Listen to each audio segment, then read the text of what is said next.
Welcome kids to 13.2, predicting redox reactions. So as you can see from the slide, not every reaction is spontaneous. What that means is, what a spontaneous reaction means is that it reacts right away. As you can see here, there's something going on showing there's a color change, there may be an increase in temperature, etc. So this is a spontaneous reaction, happens right away. Here we can see, here's the initial color, here's the final color. Nothing's going on, it's not spontaneous, it's actually not reacting. Okay, so that will come in handy a little later on, but for right now, don't worry about it too much. Spontaneous just means that it reacts, non-spontaneous means that it doesn't react.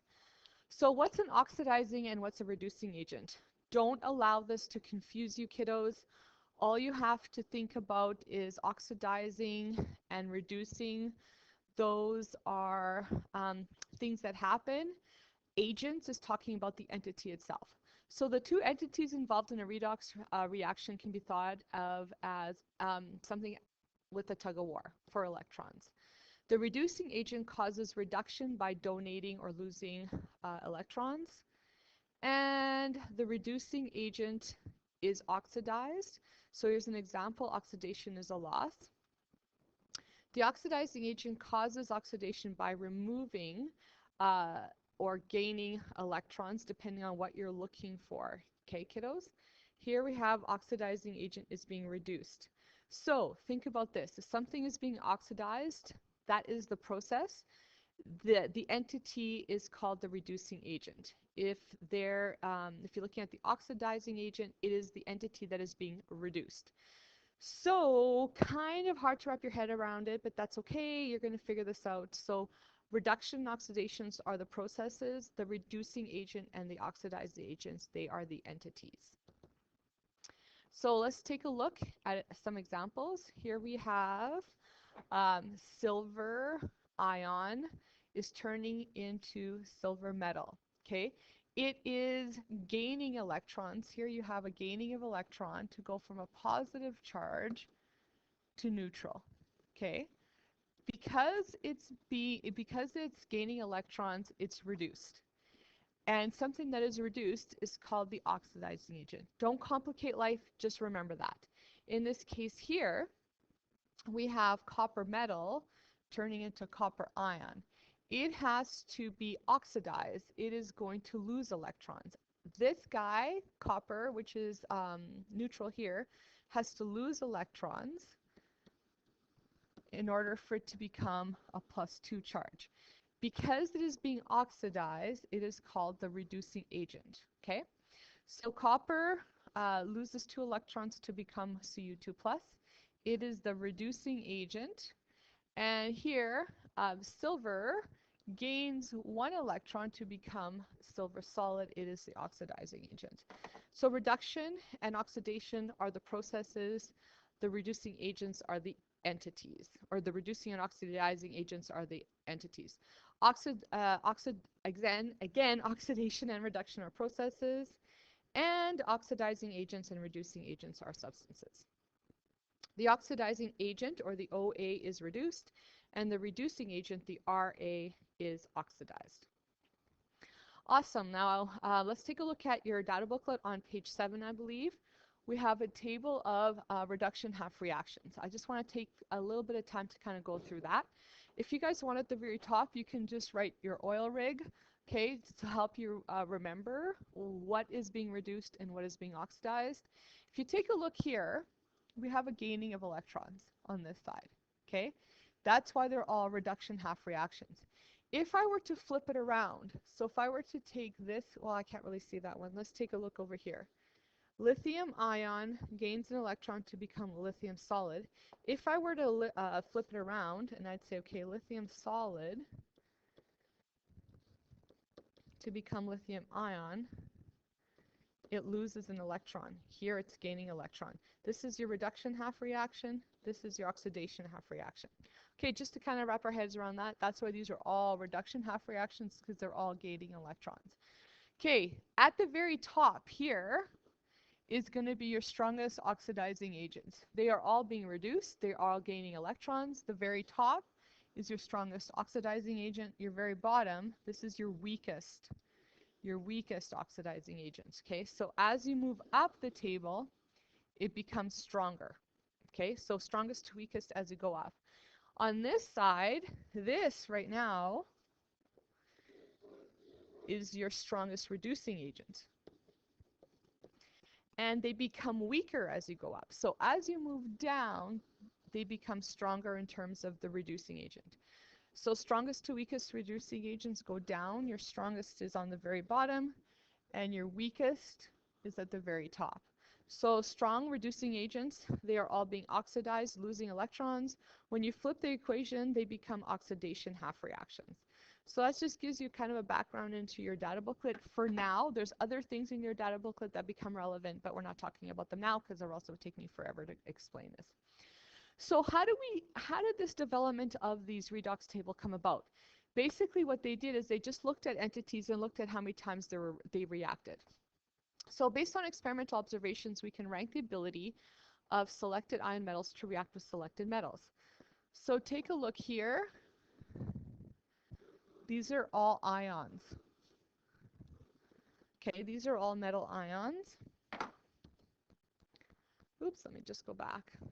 These are all metal ions, and we take a look at how many times they reacted. So silver ion, for example, reacted 3 times. It reacted 3 times. It reacted with copper solid, lead solid, and zinc solid. If you take a look at zinc ion, it reacted no times, 0 times. So it's not reacting very much at all. We can say that this is the least reactive or the weakest, okay? So let's take a look over here at what is going on. How does Cu2 plus become Cu solid? Are we gaining electrons or are we losing electrons? We are gaining electrons, right? We are gaining electrons to go from a +2 charge to neutral. Because we are gaining electrons, we say it's reduced. Now, this is now your OA, your oxidizing agent, because it's being reduced. So this silver is your strongest oxidizing agent. It reacted 3 times. This reacted 2 times. This reacted 1 time. This right here, your zinc, is your lowest or your weakest oxidizing agent. So with this data, here we have your strongest. Here's your second strongest. Here's your third strongest. And this is your weakest. From this little bit of data, we conclude then that we can come up with a little mini redox table. Here we go. Silver being your oxidizing agent. It reacted 3 times. It's going to be located at the very top left-hand corner. Strongest oxidizing agent. Your weakest oxidizing agent is your zinc. It reacted 0 times. So this is your weakest oxidizing agent, okay? On the flip side, because zinc is your weakest oxidizing agent, it's actually your strongest reducing agent. Good times, hey? It reacted as a reducing agent, it's the strongest. As an oxidizing agent, it's the weakest. We just made a little redox table. Congratulations. Let's take a look at some more. So here's an example. Instead of looking at the reactivity of ions, we can look at the reactivity of metals, okay? Now metals lose electrons to become ions, metal ions, so they are reducing agents. So now we're taking a look at zinc, lead, copper, and silver. Here's your strongest. It reacted 3 times. But now we're talking about reducing agents, okay, kiddos? So we're talking about reducing agents. This is your strongest reducing agent. Here's your weakest reducing agent.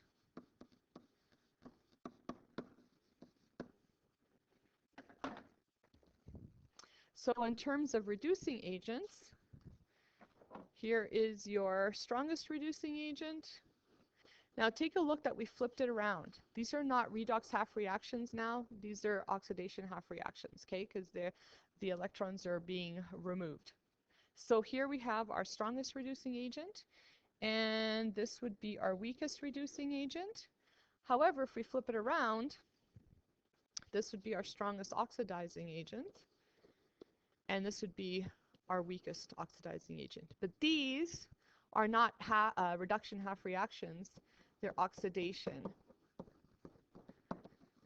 half reactions. So something to take a look at so that we're clear with what the heck we're writing. Here's an example. Redox table is a series of reduction half reactions with the strongest oxidizing agent at the top left and the strongest reducing agent at the bottom right of the table. So here is a little mini redox table, and this is with reduction half reactions, strongest oxidizing agent, weakest oxidizing agent, strongest reducing agent, weakest reducing agent. Again, to take a look at a reduction half reaction is always a gain of electrons. We always have your oxidizing agent plus number of electrons is going to yield a reducing agent. Again, oxidation is loss. These are the processes. Reduction is gain. And this would be your reducing agent. And this is your oxidizing agent because it's being reduced. Okay, let's review. The best RA is the worst OA, and the best OA is the worst RA. Note, when writing out a redox table of half reactions, we have to be sure that the electrons are written on the left-hand side of the table. That is, we write it from the strongest oxidizing agent to the weakest oxidizing agents, because in a redox table, they're pretty much always examples of redox half reactions. So how to build a mini redox table? We take a look at the observations. So here's an example. Depending on what you want to look at, if you're looking at this in this perspective, these are all metals.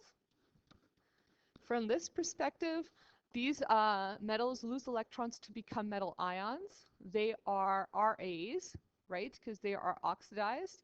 In this case here, magnesium is the strongest reducing agent because it reacts 3 times. If you take a look from this perspective, these are all metal ions, and they gain electrons to become metals. They are now OAs. They are reduced. In this case here, the silver ion is your strongest OA because it reacts 1, 2, 3 times. So if we take this data and we build a mini redox table, we have our, this is a redox table. We have our strongest oxidizing agent being silver, and here's our weakest oxidizing agent. Our strongest oxidizing agent is our magnesium solid. So you have to take a look at the perspective of the data given to you. So let's take a look over here. Now, depending on what you're looking for, let's take a look at the 2 sides of the table. Let's take a look at this side of the table, and let's take a look at this side of the table. And you have to ask yourself, where are the oxidizing agents? And who is being reduced? Who is gaining electrons? Okay, these guys are gaining electrons. They are your oxidizing agents.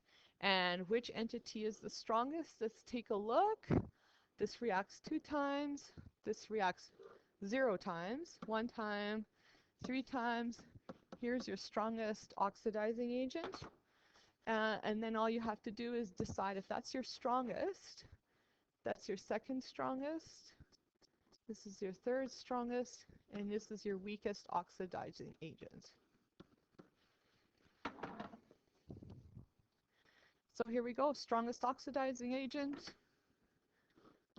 weakest oxidizing agent, strongest reducing agent, weakest reducing agent. Make sure you include your electrons. Here's another one. What's going on? Ask yourself, are these oxidizing agents or reducing agents? Are these oxidizing agents or reducing agents? If you take a few, and then after that, you kind of go, okay, what's going on? Who's gaining electrons? Who's losing electrons? These guys are losing electrons,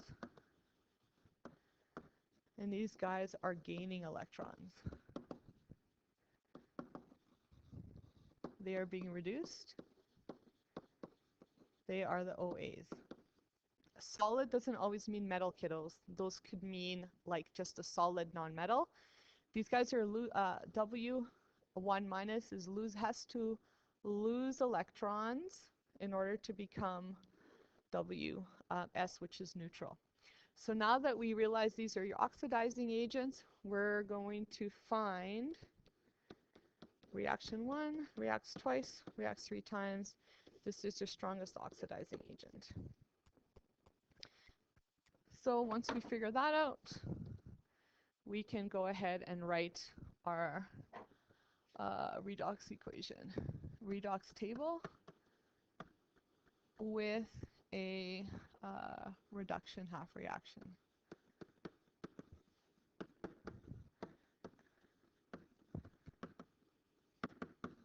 Okay, so spend some time thinking about that, and just do the questions at the end of the notes that only have to do with tables and gathering data.